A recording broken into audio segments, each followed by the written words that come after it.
Welcome back to Good Morning Tobago on Tobago Updates. Viewers, you're joining us at Comfort Inn and Suites, where we are here for the whole week, Carnival Week, as we talk everything Carnival. So for this conversation, we are being joined by Ms. Carolyn De Coteau, Supervisor of the Meteorological Service out of OPM CAS. Good morning and welcome to you.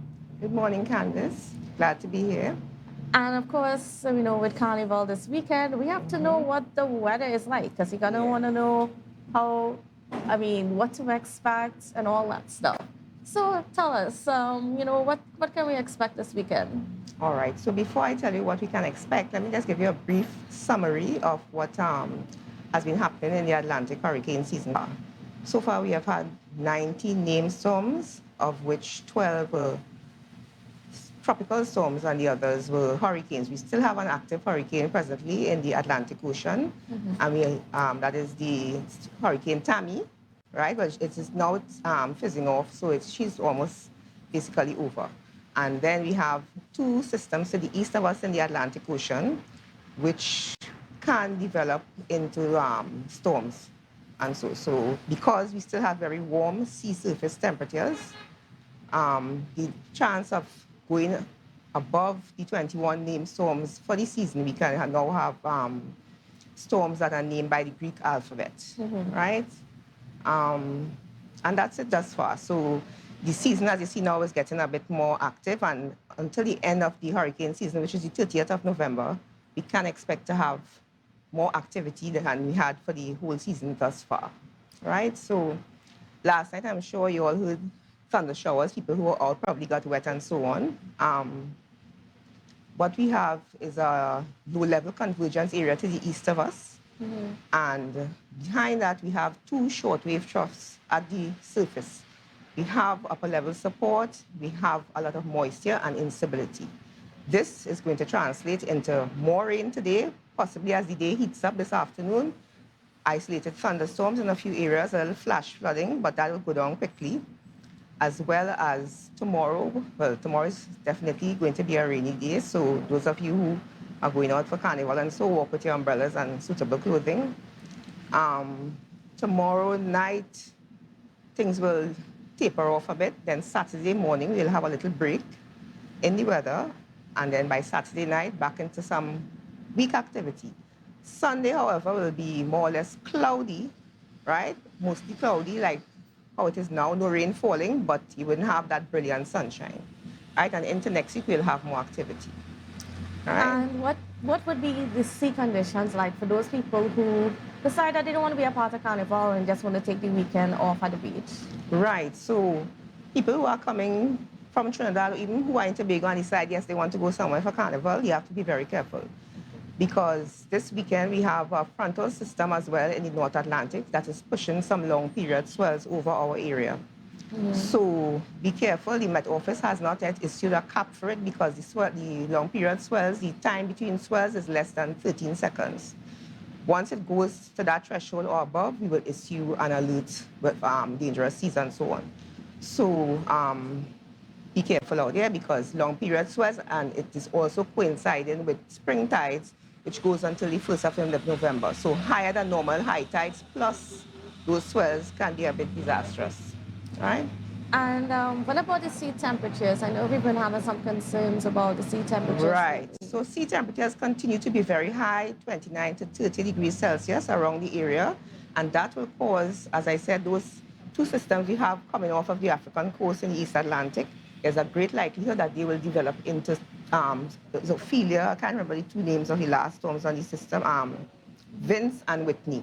And then after that, if there are other named storms, will have to be the Greek alphabet, right? And then what about the rest of the month? What can we expect for the rest of the month? Well, November is usually one of the rainiest months in Tobago, especially.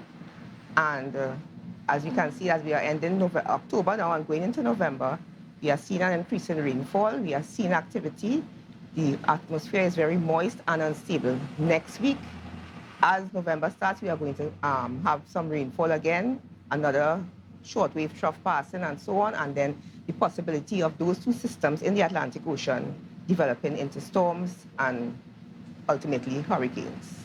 And then as we look forward to Christmas, can we expect a very Well, rainy Christmas?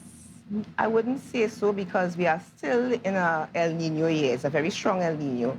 So despite that, we have used up almost all the storm names, but there's not the likelihood of a rainy December as such, right? So more than likely, the rain will taper off by the end of November, early December. It will be normal, you're normally cooler. And sure, well, this week we had like 32 degrees, 32.7 degrees as our maximum at the airport. So some days were very hot. And as I always say, nature is a balance. If on some days you get a few hot days in the rainy season, and then you get some strong and heavy showers and so on, right? So it's a balance, right? So we're going to still have the heat in between. So of course, like Saturday, when you have that lull, the temperatures may go up very high, right? So for coming back to Carnival, we can expect basically some nice weather. Well, I wouldn't say nice weather, no, but it wouldn't be as hot as the normal for all the glitter and so on, because yes. And I think a lot of people would be excited about it not being too hot because it's been so hot lately. Exactly. So probably that's a blessing in disguise, because it will be partly cloudy, variably cloudy, and so, but with a few little isolated showers, possibly an afternoon thunderstorm in one or two areas, especially Crown Point or in the northwest, northeast, sorry, up in the countryside, as we say. So, but it wouldn't be extremely hot, thankfully.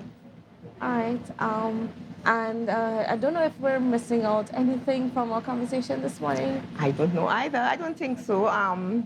People just have to take the necessary precautions. Even though there is cloud cover, you will still get sunburn ultimately, right? So, because actually that traps the outgoing long wave radiation and radiates back onto you. So you actually get not even a tan, you turn kind of gray with that thing. It's more damaging than when the sky is clear. So be sure to wear sunblock, despite the fact that we have cloud cover. And that's for those who've been wondering why we've been experiencing a lot of hot conditions lately. And I know you said it's an El Nino year, but I wonder if you could just elaborate on that a little bit.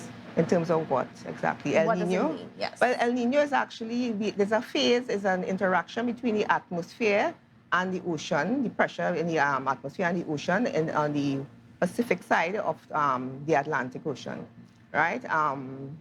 So according to that will change the temperature. There's something called upwelling and downwelling and so on. So when the sea surface temperatures are cooler, that is when you have La Nina. When it's warmer, you have El Nino, right? So right now, as I said, we are in El Nino, but that is a very tricky topic. It is much more in depth. That's just the basics of it, right? It's the El Nino Southern Oscillation is the actual name, or La Nina Southern Oscillation, right? All right. Well, I want to thank you so much, Mr. Coteau, for being on with us and for telling us what we can expect for this weekend. So viewers, yeah, you heard it. It might be a little bit wet, but we might have some cooler conditions, but still wear your sunscreen. Yep. All right, thank you again, and we're going for a quick break, and we'll be back. Thank you for having me. The energy filled the skies.